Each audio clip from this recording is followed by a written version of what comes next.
Happy holidays, City of Champions. I hope everyone's had an awesome few days filled with food, laughter, and loved ones. My guest this week is longtime friend and Olympic bobsled hopeful, Alysia Rissling. In 5 short years, Alicia's grown into one of the top-ranked bobsledders in the world. The journey, of course, hasn't been without its challenges. Alysia describes the dedication and drive it takes to chase an Olympic dream and some of the unexpected twists and turns along the way. It's been a pleasure watching Alysia pursue her pinnacle of athletic glory, and I know we're all eager to watch her slide to victory in Pyeongchang.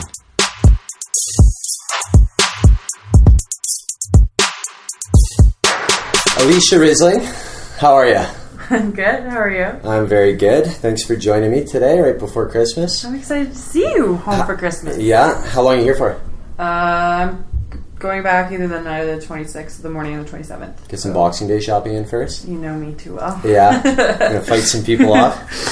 So for those in the audience who don't know, you are currently on the Canadian National Women's, bobsled team, and a woman, obviously. So that's obvious. So tell us a little bit about how that got started. Let's start with your U of A days in Edmonton here. Yeah. Played Panda basketball and track and field. Yep. So I only did track and field in my first year, and I didn't even really do it because I never even competed in a meet, just because it always overlapped with their basketball schedule. So in 2006, I went to U of A, and I played basketball and was supposed to do track.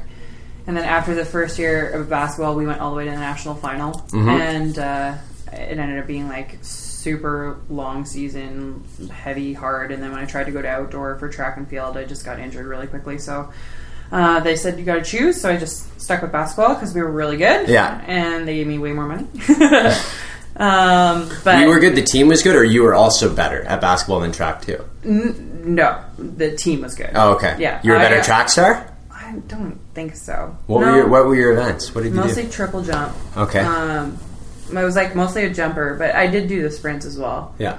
But in that, I think I had more potential to be good in, but because I never did club track until grade 12, I never really got to test it or advance it at all. But basketball, I had been in like the ID program for the national team since I was in junior high, so it was something that I played at a higher level for a longer period of time. And I fell in love with my team. Like there was no question in my mind that was what I was meant to be doing when I was there. So right, yeah. So you went to nationals in your first year, yeah, and got second. Lost by 4. Oh, still hurts. How'd you play? You sink any? I was a rookie, but I played. Yeah, not a lot, but I was in. No, I did not get any points though. And then you had 4 more years there. Co-captain your last 2 years. Yeah. Yeah.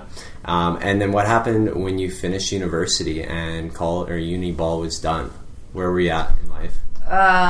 So I took a year off because I wanted to write my MCAT and get into med school.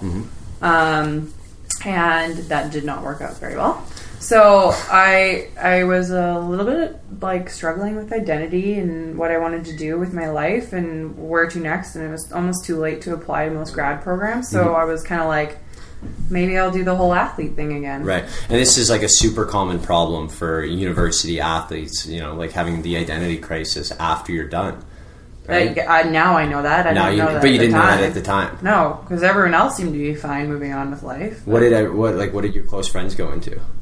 Like a lot of them knew exactly what they wanted to be, and most of them went in to be teachers, I think. Yeah. And they just walked into jobs and had a natural transition where I was like, I did more of I have a Bachelor of Science. My major was kinesiology, and then from there, no matter what, I had to do a grad program because the job I did that wasn't a job that I wanted to walk into. So, it was either school or sports to continue because there was nothing I wanted to do right there with that degree.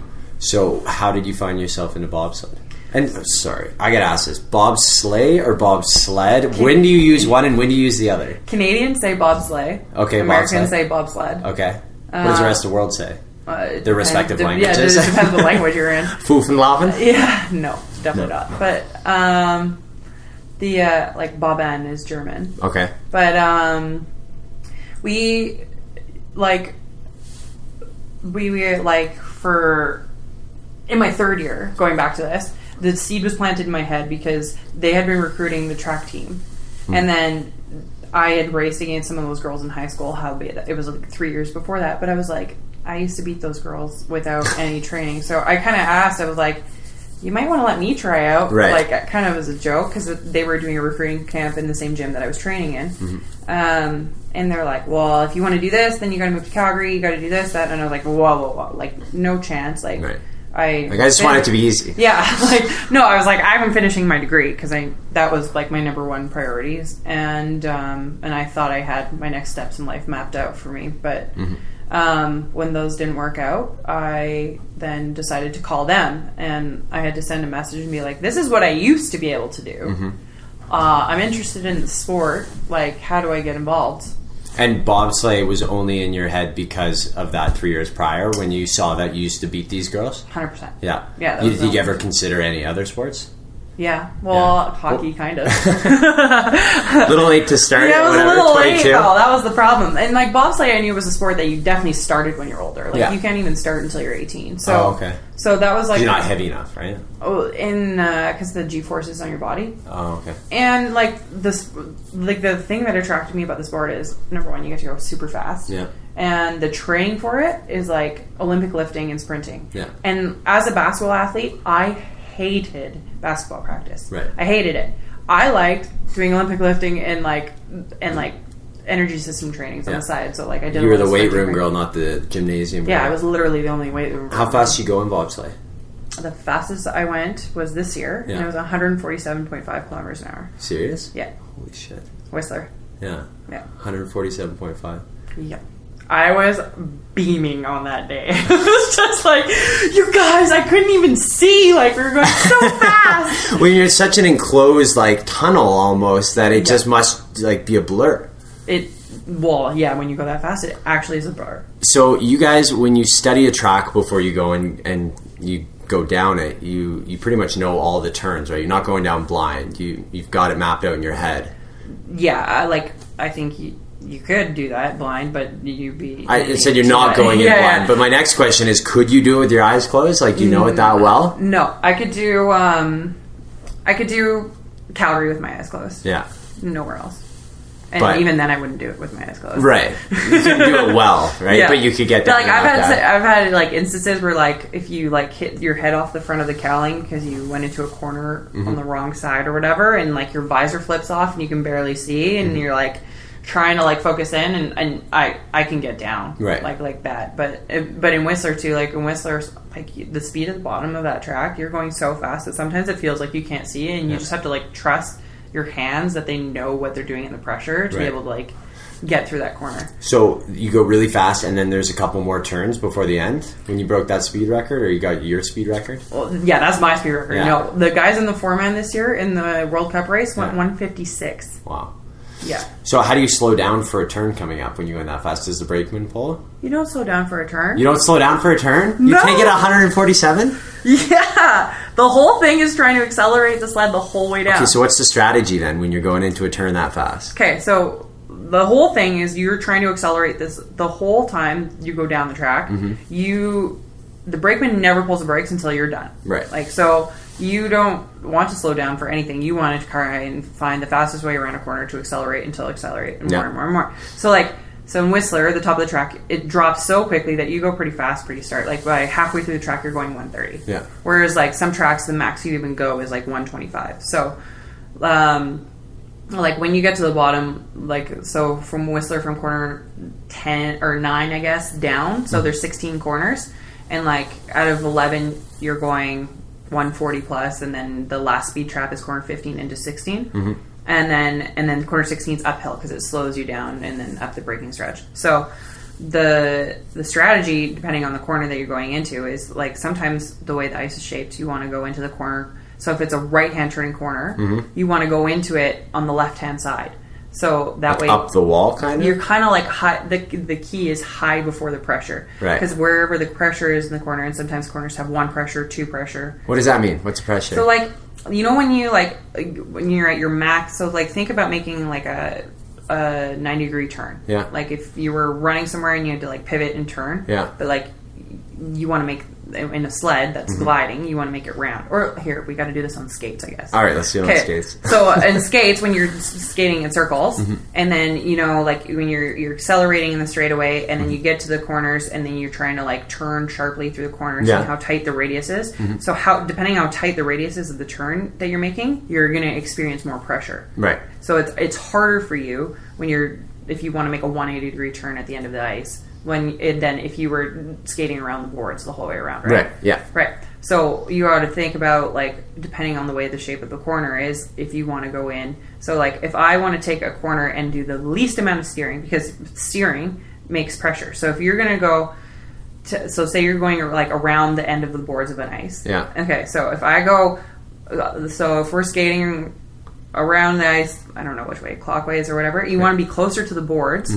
So if you're close to the boards, you don't actually have to like pivot as hard, and you can kind of ride around the boards. Right. Whereas if you went down right into like the goal crease and then tried to turn around and come out in the same thing, you'd have to almost come like, you'd have to crank your legs and like stop in order to get. So the tighter, the more speed you lose, basically. Correct. Yeah. Correct. So depending on the corner, but it doesn't really work for all corners because some of them are shaped differently. So like when I drive the sled down, I actually try and do the least amount of steering possible because every time you steer your runners, you carve the ice. Yeah. You're slowing the sled down. Right. So I have to aim to go into corners and come out of them at a trajectory that is going to set me up for the next corner to try and do the least amount of that one. Right. So you're always thinking of the next move. Yeah. Oh, okay. Yeah. That's wild. Okay, so back to the story. So you called them after you finished university basketball, sorry, and you said, I want to try out, here's what I used to do. So you went to a selection camp? An ID camp, yeah. And then I had to do like a sprint test and a power clean and a squat and bench press.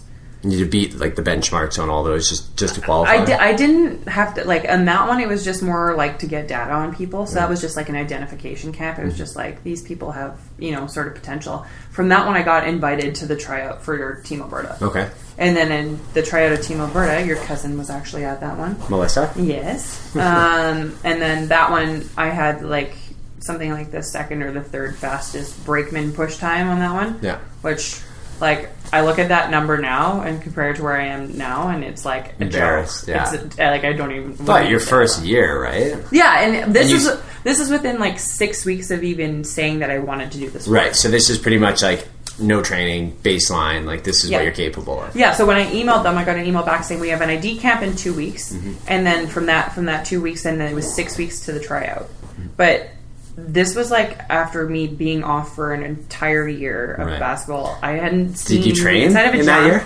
No, I didn't do anything. Seen the inside. I did yoga. I hadn't seen the inside of a gym for 14 months. Like, how did that kill you? Not going to the gym, or did you enjoy that time off? No, because when I finished basketball, I had 7 stress fractures in my shins, and I was like, my body was ruined. Right. Like, ruined. Like, I didn't think I was going to be able to do anything athletic for the rest of my life. So you just relaxed, got yourself healthy again. Well, yoga. But yeah, then I went overboard the other way, but unhealthy with the mostly the booze. But that's all right. Lots of people go down that road for a little bit. Yeah, for a little while. But work hard, play hard, right? Yeah, I wasn't working hard anymore. That was the problem. All right, so then you set pretty decent metrics on this ID camp, obviously, and then that took you into your first season, right? What's a bobsleigh season go from? Usually starts in about October and goes till February, March. Okay, it's like hockey if you're the Oilers in the Decade of Darkness. You're down by then, right? Yeah, exactly. Actually. Hopefully not. That was during the Decade of Darkness, so it literally matched up perfectly. Summer is nothing from March on. Yeah. So that was my first year, and I was a brakeman that year. Yeah. And then, so I made Team Alberta as a brakeman, but they also offered a driving school. So it was for people who were interested in learning how to drive bobsleigh. And I was like, well, if anything, it's going to help me understand, because I didn't really know anything about the sport. No, you're like pushing, and then I didn't know what the bobsled looked like. I didn't know like the equipment that went into it or anything. So I did the driving school as well, because then I understood what the pilots were trying to achieve by driving down, rather than when you're in the brakeman, you just jump in the back and hold on tight and wait till someone tells you to pull the brakes. Yeah. So I did that, and I just like loved it. Like, I loved the frenzy. I sucked at it. I was so bad. But it was fun. And then I realized to go to the Olympics, like, there are a lot of people in the brakeman position that can work their butts off for 3 full years. In that 4th year of the game, someone who's faster, stronger comes in and they get your spot because the brakemen are so interchangeable. Right. From the pilot position, it's your job to qualify the sled. Yeah. So I was like, if I'm going to do this and commit like the next couple of years to it, because at that point I'd started the year before the Sochi games, I would have had to start the year before that to qualify for Sochi. Right. I was like, I want to be in control of my own destiny and not leave it up to somebody showing up that year and like being that. So I was like, and you've got 5 years basically at that point to learn the pilot position too. Yeah. Right? Well, no, at that point I was down to 4 because I did that year. Like that was the year. It took me a year to kind of figure that out. Okay. Like I did the driving school, but I still competed in the races that year as a brakeman. Gotcha. Yeah. Okay. So after like the international season of that one set, so it was like the end of January, then I started like trying to drive a little bit more, and you'll remember this because we were living together at the time, but I would come home with like massive bruises everywhere. Crashed again. Crash trophies, right? Yeah. So walk us through a crash when you're in a bobsleigh. What happens? I'll walk you through a crash in bobsleigh. So picture like those like tin, like aluminum garbage pans that everyone had in school. You know, the big garbage cans. Yeah. So put yourself in one of those and then get someone to kick you down a hill. That's what it feels like. Like an old Simpsons episode with like Barter Milhouse in there. Yeah, it sucks. Just getting rattled around, don't know where you are. Yeah. Wondering if your head's going to get chopped off. 100%. Yeah. So it sucks. Everyone says it sucks more for being a brakeman because you don't have as much. The back of the sled is open, so you have like the 2 walls on the side, but sometimes you get flipped completely upside down, right? And then so your like back and shoulders can touch the ice, which is why we wear Kevlar vests, right? Because they protect you from the burns. But as a pilot in the front seat, usually what we do is we try and crawl underneath the cowling and kind of hide in there, but like there's a lot of jagged metal edges in there and stuff that like dig into you. So it's equally as bad, and then sometimes as a pilot too, there's also situations like if you don't know a crash is coming, there are crashes you know are coming, and you're like, oh god, yeah, here we go. Like prepare, but sometimes you don't know they're coming because, like I say, like you could literally can crash in any corner at any time, and sometimes I've been in situations where I didn't realize that we were in that kind of danger, or the worst, or like when you roll into a corner instead of out of a corner, right? And so you're just coming down over the top. Yeah, so then in that case, it kind of throws you off, and your head might get stuck like up above the cowling. Yeah, and then your brakeman's trying to getting pushed forward, so they actually pin you, so your head gets stuck outside the sled. Does that happen to you? Yes, it's happened. Time for a new helmet, right? Oh yeah, your helmet just gets like... How many helmets will you go through in a season? Probably less now than when you first started. For sure. Well, we say that, but like I'm not having the greatest track record this year. I didn't crash at all last year, and I was like, yes, my crashing days are behind me. Right. And then this year it's like right back to... And what is that? Why is that, you think? Are you just pushing harder? When I first started, I crashed because I didn't understand what I was trying to achieve. Right. Like I understood, a coach would tell me, you need to steer off the corner here, and I would steer off the corner. But I didn't understand that I'm actually trying to guide the sled, through the radius of the corner. And I couldn't, that feedback that I now understand and feel. And now when I go to a corner, I don't really look at what's the program in this corner. Like I don't look at, like, if I go in, I steer in the first third, I wait, and at the exit I squeeze it out. Yeah. Like now I go into the corner and be like, I need to be high in this position, so I'm able to just adjust my steering as I go, because I know the line I'm trying to achieve, rather than just a mechanical. It becomes more cerebral versus procedural, right? For sure. Yeah. For sure. So now when I crash, and like of the crashes that I've done this year, 2 of them were because I didn't understand. I didn't have the right mental understanding of what I was trying to achieve in the corner. One of them was just sheer bad luck. Okay. And the other one, I didn't realize it was in danger. Yeah. The other one, I was being too free, and I was just like, oh, I'm flying. Like, I'm just going to let this go. And I was in a part of the track that is usually quite simple. Yeah. And I didn't respect it enough that you actually could crash there. Right. So I was kind of just like, let's just let it go. And like, I could have cranked it off, but I was kind of like letting it fly, trying to get more speed out of the bottom of the track, kind of pushing the limit. Playing fast and loose. Yeah, so I like that. That's what I say. Well, that's what it... If you're not first, you're last, right? Yeah. Yeah, exactly. So from the time you started piloting to where you are now, what what things helped you improve the most so far over the last few years? Has it just been an accumulation of practice and also getting stronger and faster?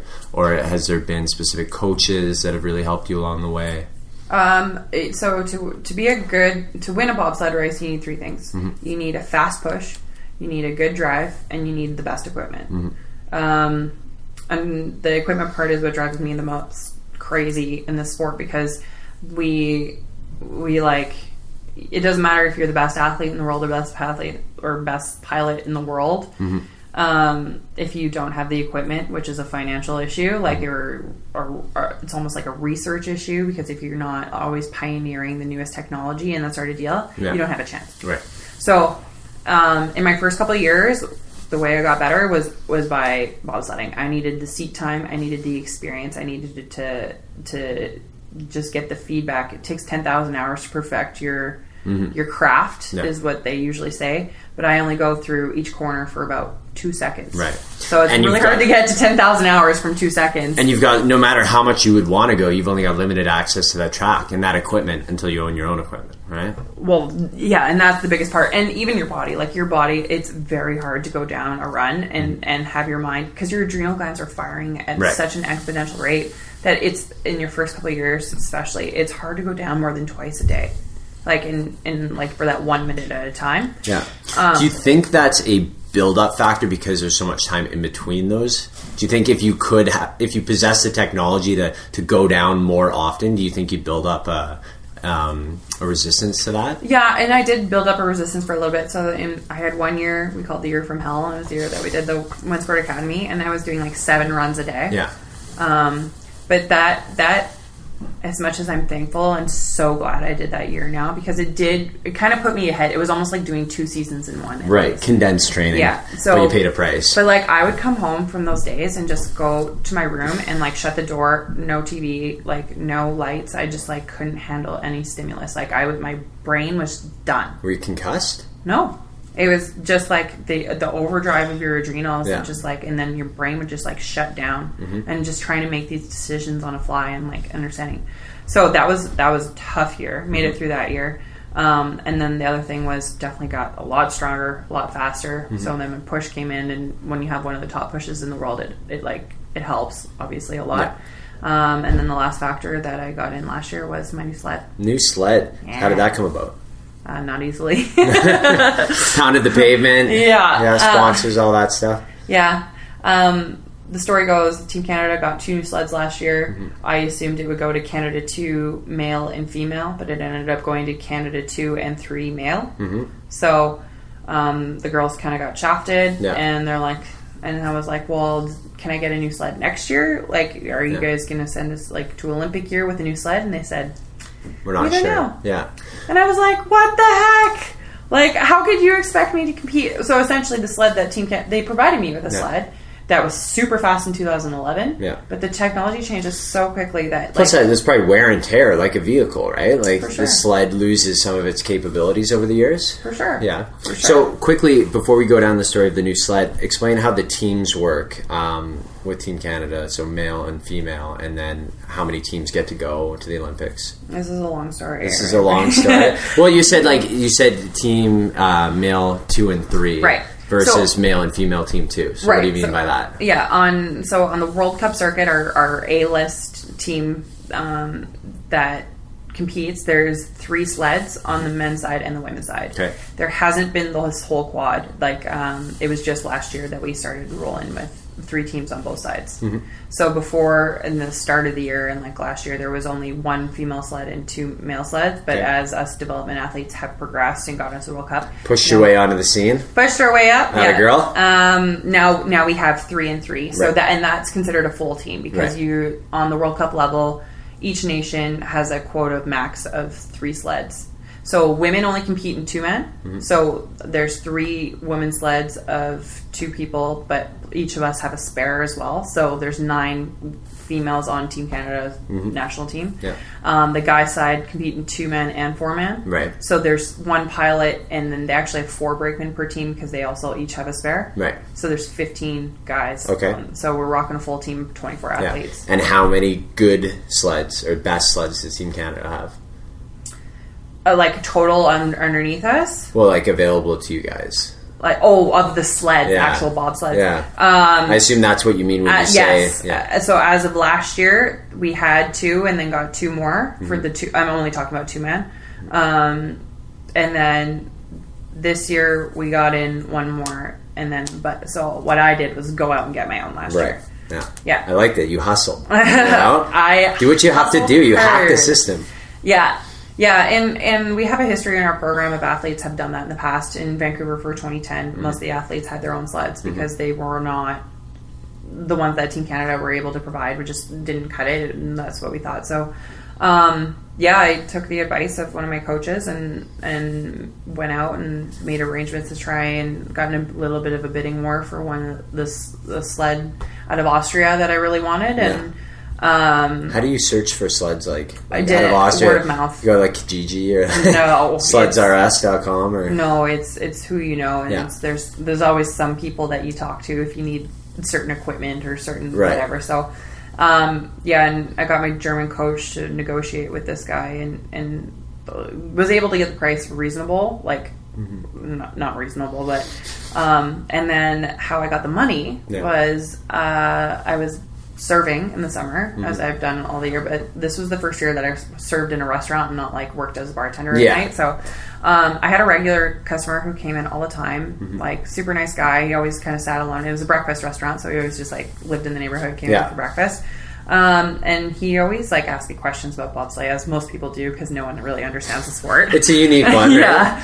And he's like, well, how much is the sled? And I told him, and he's like, so I would just need to get X amount of friends to give you X amount of dollars and you could buy a bobsled. I'm like, well, yeah. When you put it that way.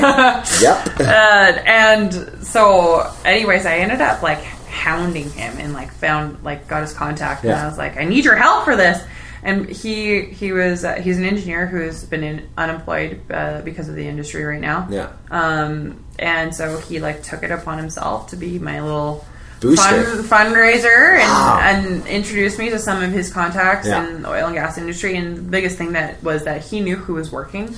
So like that's the hardest part, being an athlete in Calgary right now, or I guess in Edmonton too. But there's so many companies that were like, how can we help you when we just had to lay off like 15 employees, you know? So everyone, it's tough times for everyone. Yeah, so he kind of like took the guesswork out of all that and went straight to the people. And within, I think, like 10 days, I had enough money for the down payment. Yeah. And then within the was there a deadline there that you just came under? So there's a problem with the sled was there was 3 other nations that wanted, or 2 other nations. There was 3 of us in bidding for it.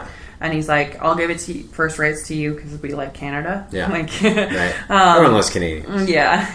But he's like, I need the down payment by this. And the deadline was like 2 weeks from when I decided that I was going to buy this sled. Yeah. So it was like the most insane. And it was so crazy. It was such like a crazy idea. We're like, I don't think I should even bother. Like this is so far-fetched. What's the sled cost? It ended up costing me over $90,000. $90,000. Yeah. That's a nice, very nice car. Yeah, very nice car. Yeah. That you can use twice a day max, pretty much. Literally. Yeah. Yeah. Okay. Yeah. So you got this sled, and that was a huge improvement. That's the one variable that you yourself personally can't contribute to between the push and the drive, right? You know, so 100%. So that was a massive part for it. Yeah. So going into this season, starting in September, you said, or October? This year we started in September. We started a full month early this year. Yeah. So where are you at right now? What are the rankings at? What do you need? The Olympics are coming up in 2 months, pretty much. Month and a half. Opening ceremonies are in 45 days. 45 days. Not that you have it counted down to anything. Where do we stand? So right now, this is where it gets crazy. Okay. Because it's good. Yeah. Buckle up. So right now, Canada, we are ranked Kaylee Humphreys, who is the gold medalist from 2010 and 2014. She's in first. Then there's 2 Americans, then there's 2 Germans, and then there's me. So I'm in 6th. World ranking. That's crazy. Then there's another German behind me, and then there's another American, and then our next Canadian's in 9th. Okay. So the problem with only 3 nations being in this top 9 is there's a bunch of other nations out there, but they're all behind us. Right. But only 2 nations are allowed to send 3 sleds to the games. So the top 2 nations can send 3 sleds. Right. And it's based on where your third ranked girl is. No. So right now, our number 9 girl, who's 9 in the world, isn't going to the games. So you guys have 1, 6, and 9, yet you're only allowed to send 2 sleds. Right now. So we have 2 races left that count towards qualifications. Yeah. So January 6th and January 13th. Where are those? Altenburg, Germany. Yeah. And then St. Moritz, Switzerland. Okay. So we need to get our 9th ranked girl ahead of either that American in 8th or the German in 7th. Right. So... And then all 3 of us can go. So when you say we, like, is there something you and Kaylee can do to help that? No. Not really. Because as much as I want my teammate to go, like, I really want... Her name's Christine. I really need Christine to get in because then we can bring more brakemen to the games as well. Right. Like, so then you have more options. And obviously she's Canadian. I want us to have a chance to go 1, 2, 3 at the games. So you could bring 6 brakemen instead of 4. Because you have a correct. spare. Yeah. Correct. Okay. But I also need to stay in front of Christine because as of right now we only have 2 sleds qualified. So you're like, come on, catch up, but you don't want her to get past you. Not close. Like I want her to pass like either the American or the German or both. You're right. But because at the start of the year we were the first nation, and then she slipped back a little bit. Yeah. And the points are so close together. Like I'm like, so she could jump past you. Yeah. So like easily. I got to do my job. Not pretty like. Let's not say pretty easily, but she could. She could potentially. Okay. I have to do my job, and I have to keep like where my how I've been finishing. I've had a lot of 7th place finishes this year, which drive me insane. Unlucky 7th. Yeah, 2017 needs to be over. I want to get out of 7. Yeah. But if I keep staying there, I should be able to stay far enough ahead of her. And I also really would like to stay ahead of that other German and American girl. Yeah, it sounds like you can get caught like standing watching, but I mean at the end of the day you just focus on doing the best race you can every single time. That's exactly it. So I can't even think about like in 2 races from now qualifying. Like I literally am just thinking about Altenburg on January 6th. Like there's one more race that I have to go out and do well, and it sucks because that's the biggest difference from last year. Is last year I got this new sled. And all of a sudden, I went from like not even racing a World Cup to finishing 4th, 5th, and 6th in the world. Like in being ranked, I was last year at this point. I was ranked 8th overall in the world, and it was everyone was like, "Who's this girl?" Like that was my first year doing any World Cup races at all. So that was like a big, but it was almost like hilarious because it was like, "Hey, I'm here," and I just show up and I race, and I was like, "Oh, I did well again, great, that's sweet, cool." People think you're just some like pretty girl from Edmonton who showed up and tried to do it. Like and it was like, "Okay, cool." And now this year, it's kind of like, crap, I'm in 6th, but this person's behind me, and like, we need to do this. You're not chasing anymore. You're on defense. But you're still chasing. Like, of course, you're still chasing because obviously, I'd love to move up. Like, I want to get on the podium, which in bobsleigh top 6 get podium. So like. I'm always within a couple hundredths. Top 6 get podium. Yeah, so you finish like there's awards for top 6. Yeah, but that like obviously 1, 2, 3 is gold. Right, but you're coming home. You want to come home with a medal. Yeah. But top 6 is still considered to be like elite and prestigious. And if any given race you're coming in the top 6, it means you can do anything because the top 6 are usually where like. The hardware is and we're talking about hundredths of a second in a race. It's insane. Yeah. So you might have a secret weapon going into these games with your new old brakeman. Yeah. So don't call her old. No. Heather Moyes was retired after Sochi, right? Yep. And then somehow you managed to sway her to come back and join the team. Yeah, somehow. You slid into those DMs? I literally slid into her DMs. That's actually how I did it. How hard were you pushing? Was it sort of like a lob where you're just like, hey, like you should consider, or were like, we need you, get back here now? I think neither of those things, but both of those things. I kind of approached it a little bit differently. In August, Christine was pushing really well, Kaylee was pushing really well, and I could see that I was like, okay, we're probably going to qualify 3 sleds. And our break girls that were training with us this summer, we had 2 that were awesome. 2 that were awesome. And then there was a little bit of a fall back to where the third girl was. And although the third girl, I thought like she'd catch up or whatever, but right at the beginning, off the get-go, we'd have 3 awesome pilots and kind of like one girl would always be a little bit behind on the push. So I was like, and all of us that are in this program right now, only one of them has been to the Olympics. Right. Kaylee. Right. None of us have any Olympic experience. And would you not that you've been there yet, but would you consider like a race in the Olympics to be a totally different experience than a race anywhere else? Well, considering this year, how different this year has been compared to any other else, I can't even imagine how different World Champs is going to feel at the Olympic Games versus even World Champs last year. Right. And like World Champs is no small feat, because at least in World Champs you're racing against the best of the best, whereas like the Olympics, it's like there's going to be like teams there that are there because they're representing an area that doesn't have as much representation, so they're not necessarily the best in the world. Right. So like for instance, the Nigerian girls just started bobsledding last year. Right. And they're still in the Olympics. They're going. They're the only ones who have their ticket completely punched because they're the only African nation. So if it were just purely based off skill and ranking, then it would just be pretty much Canada, US, and Germany and a few other countries? Well, there'd be like, because 20 sleds would qualify, but Canada, US, and Germany would dominate for right. sure. Yeah. Would Canada send like more than 3? Would there be You 4? can't. No, but if you could, like if it were just purely based off like points. That would be a good question. I'm not sure, because our fourth girl,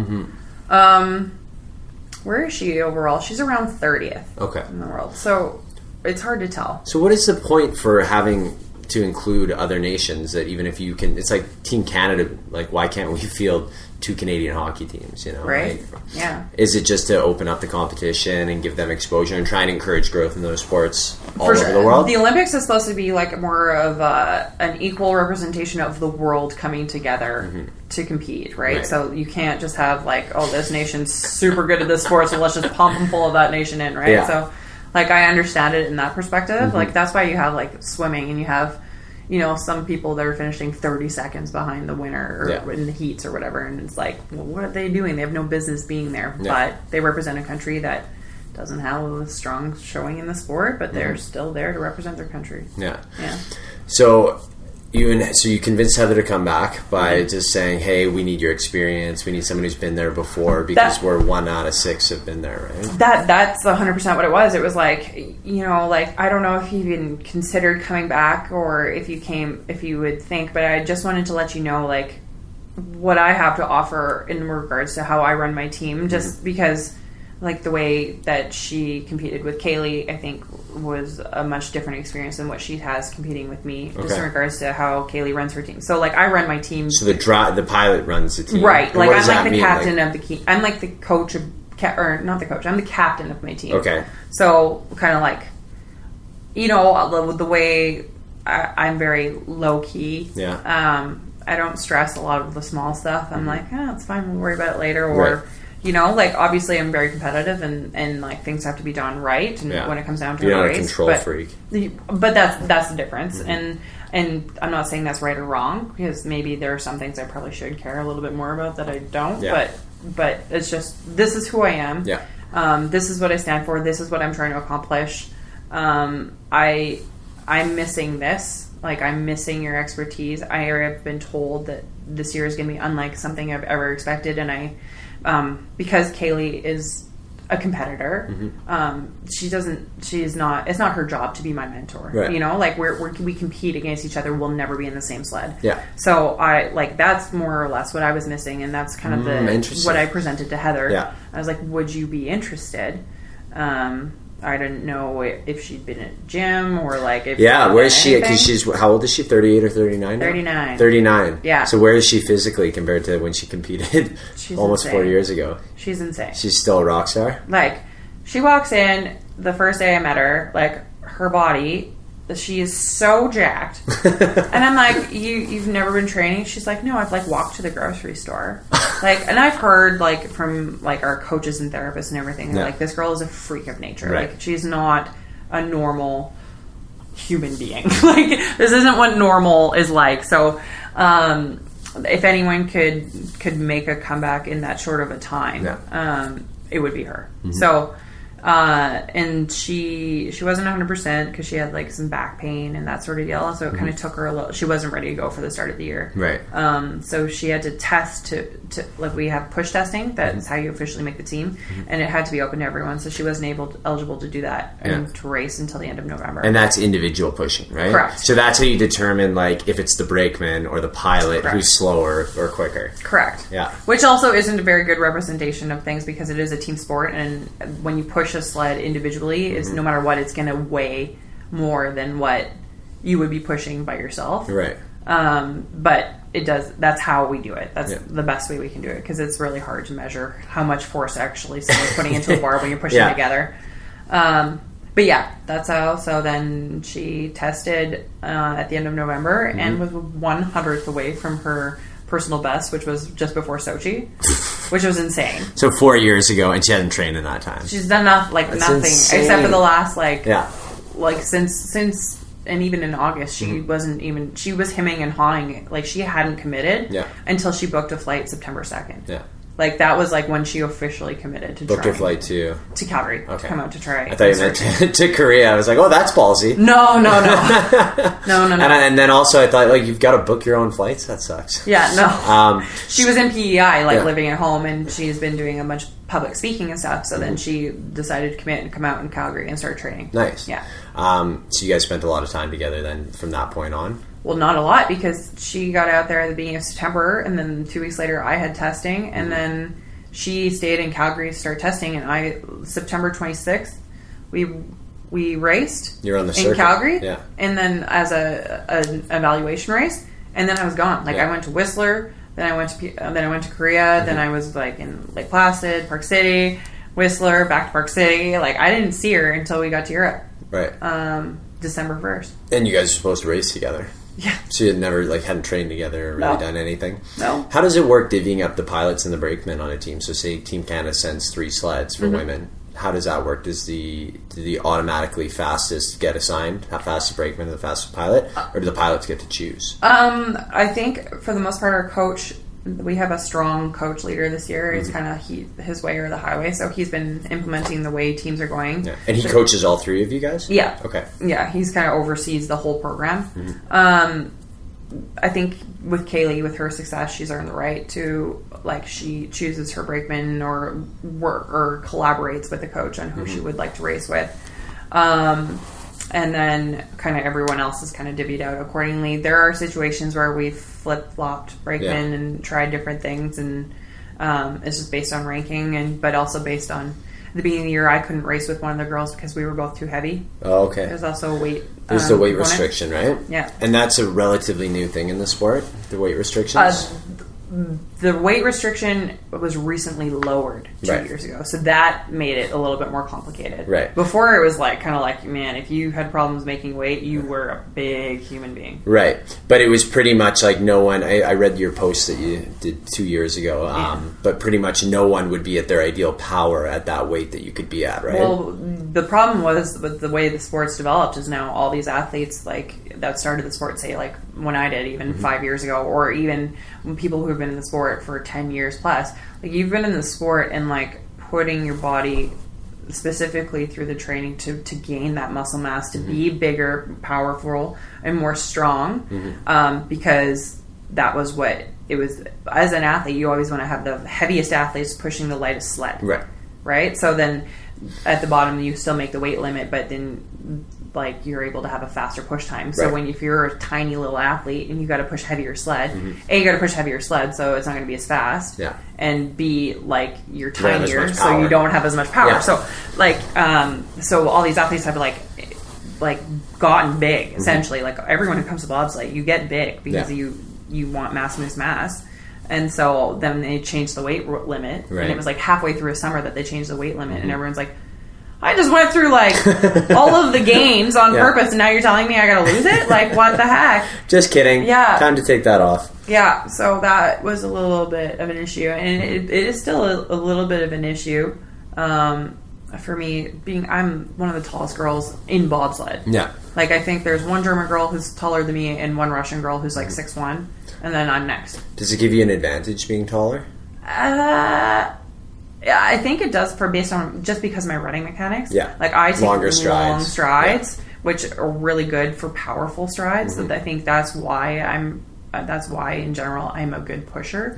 Yeah. But there are like shorter athletes that are incredibly like quick. Right. It's like that Canadian pistol guy. legs. Yeah, the Canadian guy who was neck and neck with Usain until like the last little bit. DeGrasse? Yeah, DeGrasse, and he got blown away. Yeah. But you can't, sometimes you just can't overcome the pure genetics of it, right? Well, that's the difference. And it's like, as long as you're training to suit your running style or your mechanics, and like, that's the difference. And like, that's been a hard part for me too, because I'm in this sport with a bunch of girls that are 5'6", 5'7", and I'm almost 5'11". Yeah. And so for me to like train the same energy systems and try and push the sled the same way that they do, it doesn't make sense. Like I'm at my best when I'm bouncy, long, and like athletic, whereas like not like a powerful piston step. So that's why I get in a little trouble, because it's like I try to do the same workouts as everyone else, but I do have such a different body type. Right. But however, now Heather has the same body type as me. Is she your height? Yeah. Yeah. She's 5'10". Yeah. So it's better to be lined up with someone about your same height, because then your strides are kind I of never really insane. would have known that, because I've never really pushed with anyone my height. And now this year, both my brakemen between Heather and the girl I was racing with to start with, Kristen. Kristen's 5'10" as well, so we have like the tall team. Yeah. and it's crazy how much I notice our steps now match. In like sync. before, and that shouldn't really actually matter as long as you're pushing hard and loading hard. But like when we're pushing, I can actually feel that we're both applying the same like distance on our steps. I think it would make a difference. Like, it's like rowers, right? I like didn't even think about it. rowing like that. at the same time. Yeah. Yeah. You first row the right side of the boat. Yeah, 100%. I never thought about it like that, but it was weird that the last race in Eagles is when I noticed it. I was like, whoa, boy, like we're in sync on this push, like with our stride length. Gives you even more confidence. You're like, I can do this. Yeah, and it just, you can feel the sled like accelerate a little bit better. So, what percentage would you say you're going to Korea? Is it 100%? I was afraid. People keep asking me this question, and I don't want to put it. Okay, so let's go a different route then. Okay. Let's talk about, have you done any research on your own, or has the team done any like preparation talking about Korea in terms of like, these are the things you need to look out for, don't get conned by these types of people at the game, or like, this is what the athletes village is like what's the book on Korea for you right now? Yeah, like we're planning like I'm going to Korea. Yep. So Good. I've done a lot of COC. They've like given us like in services instructions. I went to the media summit in the summer where they like super awesome. They tell you what to expect, like what they show you pictures of like what the village. I've been to Korea twice now because we've been there to learn the track. Right. So got to see the venues a little bit and like know everything and like expectations, what to wear is a big one. Like in terms of appropriate for the weather or appropriate to be a Canadian athlete? No, to be a Canadian athlete. Okay. There's very like clear expectations. Who's the Canadian team sponsor this year? It's always HBC. Always HBC? Yeah. So they got good stuff. Yeah. I've seen the kit. It looks unreal. Yeah. Really so when do they send that out? It would be when we we're doing a 10-day holding camp when we come back from Europe, like at the end of January, and then we'd leave February 3rd to go to Korea. Okay. And we get it in between there. Okay. Yeah. So when do you, like, when are the results in? When do you... I'll know January 13th. January 13th? Yeah. That's the date of the last race? Yeah. That's wild. Yeah. So you've got two more. Like, there is like a couple scenarios where like I could know, like for instance, if I won Altenburg, if I won my first World Cup race in January 6th, I'd be in. Okay. But... So that's the goal. That's what you should. So basically, the goal is to win every single race. My goal is to win every race, but like I really want to win this race. Yeah. So what are you doing personally from now until January when you have these more races? Is it status quo, diet, training? Yeah. So because I hurt my foot in the Eagles, I've been like therapy, sticking on that. Not supposed to say foot, you say lower body injury. Right. LBI. It's not like other sports where they can take you out there, you know? Like, you never have any physical... I don't know, you might meet someone, they might kick you, right? Tanya Harding you. They have a new movie coming out for that. Have you seen the trailer? Oh, I think I did. Margot Robbie's playing her. Really? Yeah, and she looks insane. Wow. Yeah. Okay, I'll be seeing that. Yeah, no, so, like, Christmas is a good time to, like, reset, because sometimes you have to, like, take what you need from outside the sport as well, and coming home and just, like, refilling your energy tank with your family and friends and kind of resetting for that is what you need, because like we go back on the 28th, and it's like the most stressful next 3 weeks ever. So, and then on top of that, then it gets a little bit overwhelming with the game stuff coming up. So, I like train today. Like I was at the gym this morning, and then I will be tomorrow. I'll take Christmas Day off. Are you still trying to build, or are you just maintaining where you're at? So it's been mostly maintenance right now. I did do like a super hard workout today, just because it's like we have like a race today's Saturday, right? Yeah. So like I have 2 weeks to the next race instead of like the usual just one. Like we usually do one race a week. Yeah. So most of the season up until this point, when season started from when we transitioned from preseason to it is maintenance, and so right now I'm trying to like. Mostly speed work is really important because it's really hard to do when you're on the road because you don't always have a running track, and then you don't always want to go run outside in 3 feet of snow. Yeah. It's just, you can't get going. Your legs don't turn over You mean your training's not actually like Rocky? When he's in the Siberia wilderness in Russia? Sometimes it feels like it. Like, I don't know if you've seen like my Instagram post, but like we lift weights in garages. Like we bring weights around and smash them in garages, and or like hotel places where you're not allowed to drop them, and you're like trying to like hold 100 kilos up, and you're like, oh god. The last thing you need is get injured because you're not dropping weights. Yeah. Like you find ways to train. I remember at World Champs 2 years ago, the snow was so crazy, and I'm embarrassed to admit I can't drive standard. Oh, okay. So the car we had was standard, and so I couldn't get to like our other hotel where the weights were at. So I went outside and found like a massive rock and was doing med ball throws with the rock. Like that's badass though, right? That's really aggressive. That's the bobsled. Like if anyone ever told you bobsled is glamorous, they're lying. It is a grind. I don't know that anyone would ever qualify it as glamorous. Well, it seems like glamorous because it seems like it's like the F1 of sport, right? Because you get have your like, nice, pretty sled.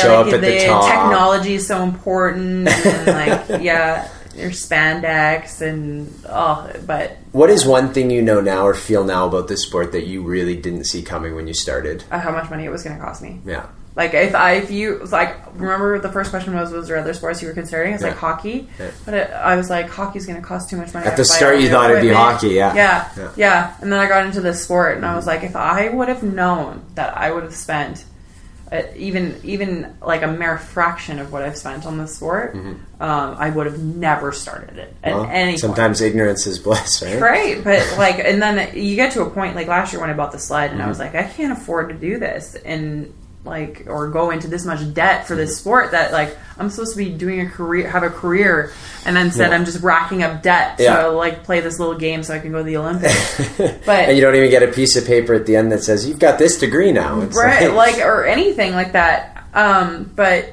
at the time, but last year I was like, but if I don't do this, then the last 3 years of money that I've put in, or like late nights, or like working 2 jobs, or whatever I was trying to do to get by, then that was all for nothing. Yeah. Because I've come too far that I can't not like make the investment to go even further, and like so far it's paid off, and I just 2 more races and it will all be worth it, right? So what have you taken from your career bobsledding that will stick with you past bobsledding?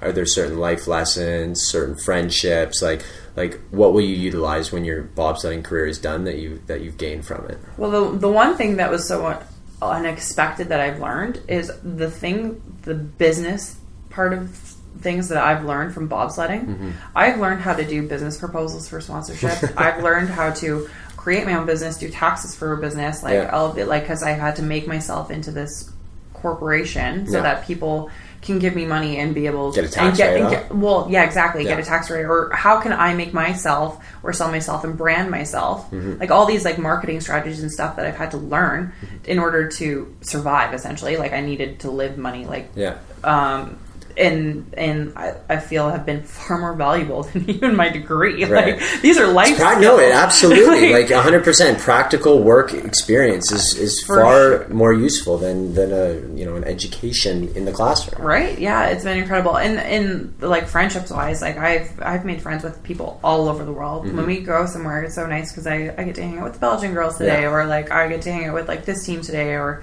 like we have friends, and although none of them I would consider like a close run, but there are definitely people, if you go to that side of the world, you can call up and they show you around and take you in, and that part's been super nice and like a really great experience. I've got to go all over the world. I spend 6 months of the year essentially traveling, so I'm really good at living. Good lifestyle, right? Yeah, and some people hate it, which is like, that's how you know you're not doing the right sport. But I absolutely love it. So like, that's how I know I'm doing the right thing for me right now. Right. Yeah.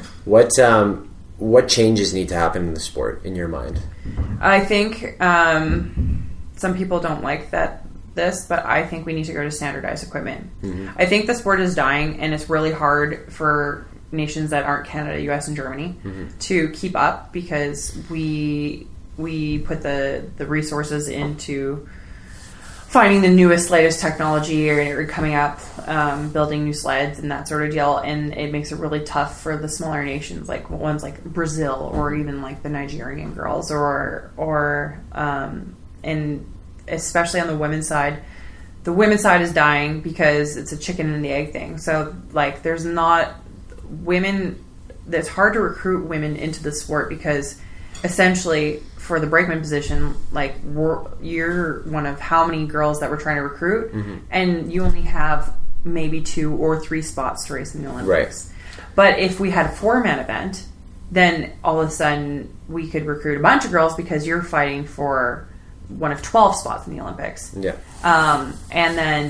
But then there's not enough funding for the sport, because there's not enough girls, but there's not enough girls because there's not enough funding to field the women's and there's not that excess of role models too, right? Like, they're not seeing all these successful female bobsledders yet. There's been a couple, right, that are pretty famous, but it goes in so many different directions. Yeah, so I think for us, ideally, which is what they've done, so they've introduced para bobsleigh. So what they are is a monobob. So it's a one-person bobsleigh. Okay. And any para athlete can go in it. Cool. And they launch them off the top at like a uniform thing, so they all have the same start speed, and it literally just comes down to how good they are at driving down. Interesting. So they all are in. They launch out of like a cannon. Yeah, they totally do. So they every week they draw for a sled. All the sleds are created the same, but you just draw for a sled so that you have. So you're always interchanging. But they all drive the same. Yeah.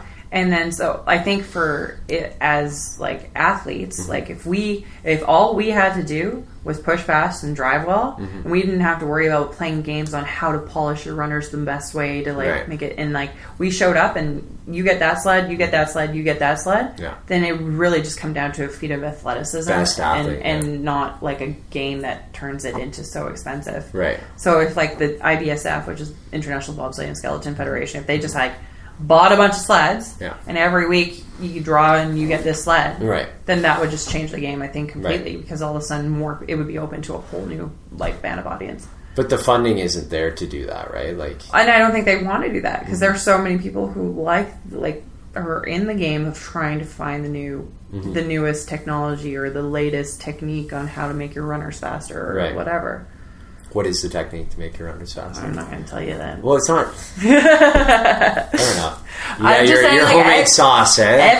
Everybody has their own way of doing it, you know? And like, and I definitely know my way is not the best way. But I just I'm trying to like buddy up with other nations. Because, hey, so how do you do your runners? So it's pretty cutthroat, eh? It's so cutthroat. Yeah. And there was like even within my own team, like I don't know how Kaylee or Christine polish their runners. You guys don't do it as a team. No, that's insane. Because we're competing against each other. I know how all the guys do it. Yeah, and they all do it differently as well. So I kind of have a little mix of all of their. So how did you first learn? Like, who taught you the first way? When I first learned, I just did it the way that the pilot that I was with did it. Right. Who had learned from whoever. Right. And then it's kind of a neat aspect of it, though. It's like a lineage almost, right? You can trace like, oh, you did it this way, and then my great grandfather did it this way. Yeah, totally. But then last year, one of my coaches pulled me aside, and he's like, "Your runners look terrible." Oh no! And I'm like, "Well, I don't know." It's a good news, bad news situation, because I'm still in this position despite my shitty runners. Right. Now I can only get better. So teach me. Right. Yeah. So then, he. It was my coach who had won a bronze medal in 2010, and like obviously he's been polishing running for a long time. He's like, "Okay, this is what you need to go buy. This is what you need to, and then I'm going to teach you." So I had to go I spent like $2,000. Oh, Yeah. Or runner stuff? On special types of sandpaper and paste and yeah. That's a lucrative business. Yeah, and then he taught me how do you put that on a Christmas list? Like, so I'm looking for this special polyox thing. Yeah, seriously. Stocking stuffer. Yeah, it was just, yeah. So pretty much your list for Christmas is cash. Everyone just gives always. Cash. That's all it's been since I've started this sport because or a new bobsled. Right. Not that you need it now, though. No, definitely not right now. But that's what it's the last couple of years. It's like, well, what do you need? I'm like, I need food. Like, because all of the money I spend goes like towards this, and like this is the first year that I will not be in debt from bobsled. And I'm not saying I'm making a lot of money by any means, but at least I'm not in the hole. Right. X amount of dollars. You put in the time, you put in like slumming it for a couple of years, and now you're finally, it's becoming worth it. Yes. That's awesome. Good for you. And no matter what, throughout this whole process, no matter how bad it seemed, I still love it. Yeah. I still love the sport. So yeah. Awesome. So where can people follow your adventure? Where can they find you? I'm mostly like pretty diligent on my Instagram. Okay. So it's at Riz Bobsleigh, RIZZ Bobsleigh. Bobsleigh. Yeah, that's the one. Bobsleigh. And yeah, so you can find you there. They can. I do have a website. What's your website is out of date. I know. Like you had 2 blog posts from 2015. I know. I really need to do that. It makes it really hard for the interviewer to do research. I know. But at least I have on there like how bobsled works. That's true. I do like that's the best part about the website is like it's like what you need to know. Yeah. There's another skill you learned from it, right? Yeah. Website building. Yeah. Updating it's a whole nother thing. Yeah. But it is really hard to do sometimes in Europe when you're like, the Wi-Fi isn't so great. But so when are the World Cup the World Cup in January? Or is it called something different? World Cup. So they're World January 3rd and 13th? 6th and 13th. 6th and 13th. Okay. Yeah. So watch for you then. Yeah, and then there'll be one more race after that but that one won't count towards actually qualifying for the games. It will count just towards your start order at the games. Oh, okay. Which is very important because the Korean track, just the way the ice is there, it's like you want to be early. Oh, you want to be early? Yeah. Unless it's snowing. Unless it's snowing, then you want to be late. Yeah. So you want to be right in the middle? Is that what you're saying? Is ideal position middle? Ideally you want to be earlier. Okay. But there, it's a little bit better covered there than it was on the track that we got ruined on the snow race. Right. Some tracks are worse for snow than others. Like some it will be the end of you for snow, and some of them it won't make that much of a difference. Okay. But yeah, but like there's the only one that's the opposite is St. Moritz. So in St. Moritz, you want to be as late off as possible. Okay. Because that's the only track that's made out of natural ice. Yeah. So like they shape so when you're one of the first sleds to go down, the ice is almost like pebbled because it's like it's not concrete underneath and it's not like cooled to a certain temperature. It's literally just how it is outside. Just natural ice. So it's like the more sleds that go over it, slicker it gets. Yeah, the slicker gets. So you want to be later off there. Oh, okay. Good tips of the trade here. Yeah. Good to know. And what do you think 2018 for my first ride down the track with you? Can we do that at some point? Well, can you come on the 27th of December? I cannot. Oh, okay. Well, I can't help Is that family day? Like in next week. Yeah. I'm taking some sponsors down. Oh, okay. Yeah. Sponsor day. Do I have to pay to get into that? I'll take you. Yes. Okay, we'll talk about it. All right, I'll let you get back to your day. Thank you for joining me. See you later. Adios. Thanks for having me. No problem. Thanks to everyone who helped make 2017 one of my best years yet, filled with tons of change, lots of excitement. I hope everyone has a fantastic New Year's and big plans for 2018. We'll see you in the new year.